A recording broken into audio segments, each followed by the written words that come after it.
Dean Curry here, Fantasy Football RSVP. So let's get right to it with Week 5 of the AAF. It's been really exciting, these games. I just love the pace of the AAF and the rules with the 2-point conversion, the onside kick, 4th and 12 at the 35 on their own yard line. The games move a lot faster, less timeouts, less TV timeouts, and the games really move. They're really exciting. It's good football. I think it's going to be here to stay.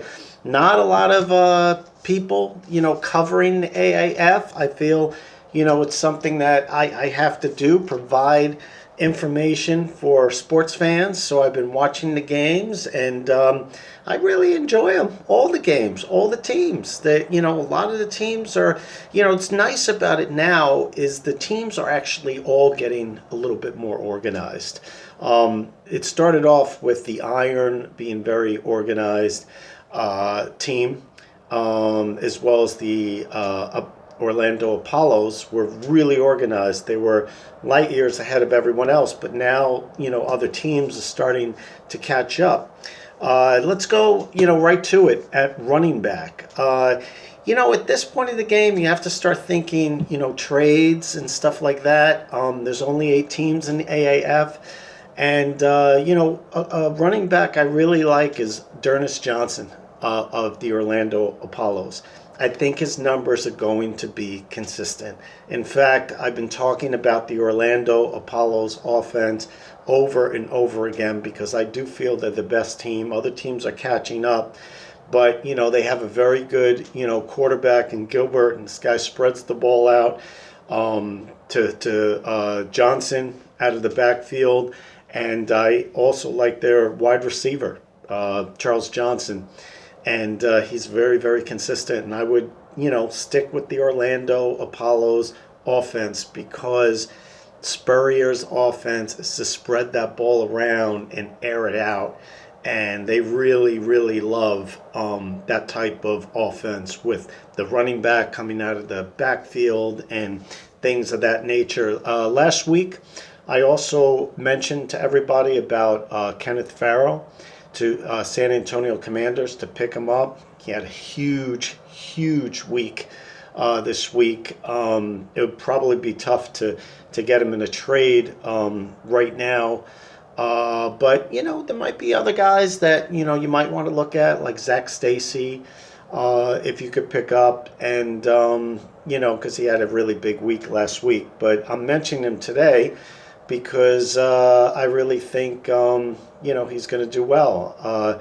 And if you could get your hands on him, I would certainly do it. But D'Ernest Johnson would probably be a very good play, along with Zach Stacy, Denard Robinson, other names to just throw out there, that you might be able to pick up. And those teams are doing really well. I mean, you want to stick with, Birmingham, Apollos, the Fleet, Arizona Hotshots, San Antonio. Those teams are really doing well. It's nice to see Memphis kind of come along, and get a win. It's same with Atlanta Legends. But, the problem is still, as far as like a fantasy option, they're not really getting it out there to the wide receivers, or they're getting it out there to a few wide receivers, but they're focusing on running the ball an awful lot. There might be some options there, but they're not really. They don't have like a number one receiver. They're, when they throw it out there, it's different every time. So I haven't really, but that could change. Especially with Mettenberger in there. So it's something to keep an eye on. But I really like teams like Arizona. I think they have a very balanced team. Good defense, good offense, good players, good, I just really like that team. Even though I think Orlando is probably my number one, I think the Arizona's going to get better and better as the year goes on because they're just really consistent, and they're very well balanced. And I really like, Rashad Ross of Arizona. He's got John Wolford, throwing him the ball, and they're using him a lot. And I think it's the first week I'm actually mentioning Ross. I think I mentioned him a couple weeks ago briefly as a sleeper pick. But if you get your hands on him, his numbers are good. I mean, once they get higher, it's going to be hard to get a hold of these guys. Like Kenneth Farrell, I've been talking about him for a couple of weeks now. A player I really sort of like is McKelly McKay of the San Antonio Commanders.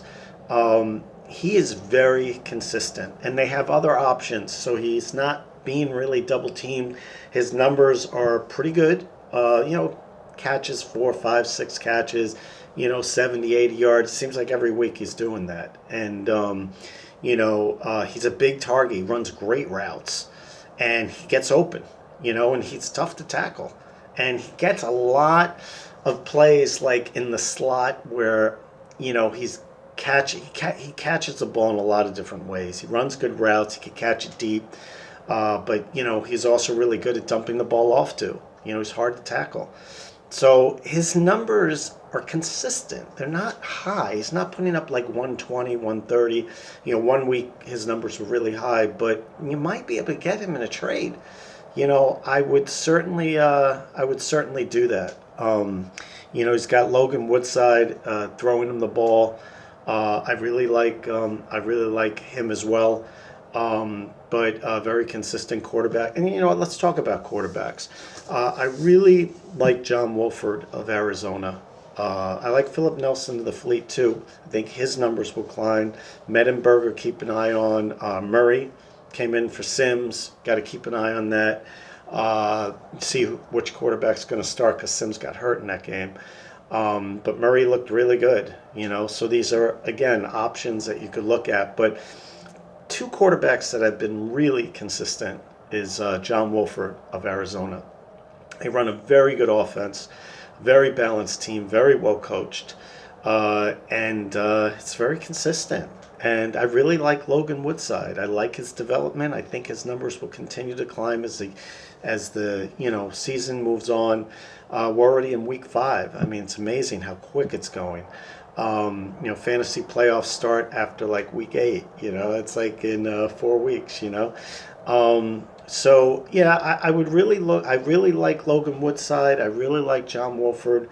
I think they're very consistent. I think if I had to pick one, I'd go Wolford. But it looks like the San Antonio has got a really good team. They're just a little still unorganized. They had a lot of late additions coming into the team, as they as the season's unfolding, and they're still trying to find their spots and players and stuff like that. But I really like Logan Woodside. He's really coming along. I really like him. Another quarterback, if you want to know, Perez has great potential, but he's still developing, so I'm not really mentioning him enough here. As far as tight ends, I really like Gavin Escobar. I've been talking about him. I would probably say his numbers are, they are higher than everyone's, but it's still low. The tight end position is not producing a lot of points, but if you could get your hands on Gavin Escobar, I would definitely do that because the San Diego Fleet, their numbers are going to continue to climb offensively. They seem like they're really settling in. I like their quarterback. I like their team, and that Mike Martz system. It's gonna eventually start to explode. The greatest show on turf back in the day with the Rams. This guy knows how to coach players, but they had a lot of late additions to that team and subtractions, and that kind of happened with a lot of teams like the Atlanta Legends. They had even coaches dropped from that team right before the season started. So, and they've been keeping games close. They're 1-3 now, but I mean, don't be fooled. That team's a lot better than their record. So I'd definitely keep an eye on that. As far as another player you might want to look at, maybe Gerald Christian. Again, I'm going to go with Arizona Hotshots. I really like the players on the Hotshots. I really like the players for fantasy options on the Apollos. Certain teams run the ball a little bit more, like Memphis. but I would definitely look at that. And Gerald Christian, he's a big target. The team's really coming into his own. He runs great routes. He's hard to tackle. And, I watched this guy play. I mean, he's got really good hands. And he gets open, in tight spaces. He gets open. And he's got great awareness on the field. And what I think is his numbers are actually going to climb. So if you can't get Escobar, because he's like a number one almost at this point, look into Gerald Christian, because I think his numbers are going to climb along with Denham, another tight end. His numbers are going to climb. But it looks like Arizona just really is good at spreading the ball around and bound. They're going to use their tight end. And his numbers are going to continue to climb. So if you can't get your hands on Escobar, I would definitely go with Gerald Christian. As far as defenses, I really like Arizona. I just like their defense. And I know sometimes it seems like their defense looks really good at times and then not. But again, it's just about organization. They have really good players on defense. And so this week, I think they play the San Antonio Commanders. I would definitely pick that game. There's not a great defensive pick this week, but if I had to choose one, I would probably go with the Hot Shots over San Antonio. And San Antonio is a good team. Not explosive, but they're a good team. So I think I'll go with Arizona Hotshots. I just think that's going to be a lower, maybe scoring game, and I think that would be your best option. As far as kickers, I like Nick Folk, Arizona. I just think that Arizona's getting a lot of opportunities. He missed one last week, but he's usually very reliable.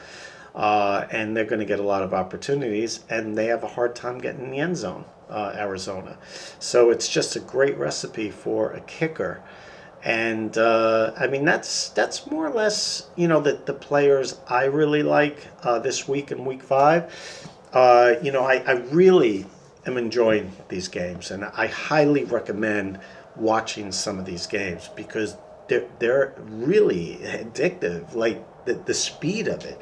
I've been saying that for a long time. Like NFL, and I love the NFL. Like speed the game up, less timeouts. It's just like it seems like there's so much time in between plays, and these really move, and then they go right for a 2-point conversion, and it just all the rules. I just like it. I even like them talking about the flag and a review booth, and you get to hear what they're actually thinking instead of just they say, oh, it's no catch or it's a catch, but you hear the process of what they're saying. And I think the NFL is going to adopt a lot of these rules because it's just better. You have to have more of a pace in a game. And I've really been enjoying these games. And I run into a lot of different people. I'm asking, you watching the games? You enjoy? Oh, I haven't really been watching them that much, and I'm not so sure I'm into it. And I'm like, well, have you seen any games yet?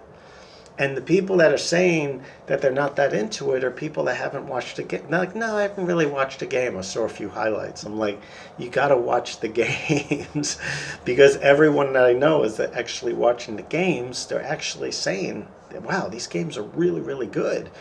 And it's just the rules, that they have that really move the game along a lot better. And, it's just enjoyable. Really to watch. I mean, even the onside kicks come up a couple of times. 4th and 12 on their own 35, and I think that's a great rule, because the nice part about that rule is it gives a team a chance. Onside kicks, like if you look at the NFL last year, not to compare, I love the NFL, but like it's just so rare that a team gets that, play. And in this one, you have a 4th and 12, you get it, but then you still have to go down the field, so you still have to kind of earn it, and it gives a team a fighting chance, at the end. So I really love the games. I highly suggest, watching them. There's not a lot of companies that are actually covering it. There's some, but not the plethora of companies that cover NFL. Again, it's not comparing. I love them both, but I would love to see more people covering the AAF because it's really, really exciting. I'm telling you, got to watch these games. So exciting. So, I'm Dean Curry, president and founder of Fantasy Football, RSVP. So, have yourself a wonderful day.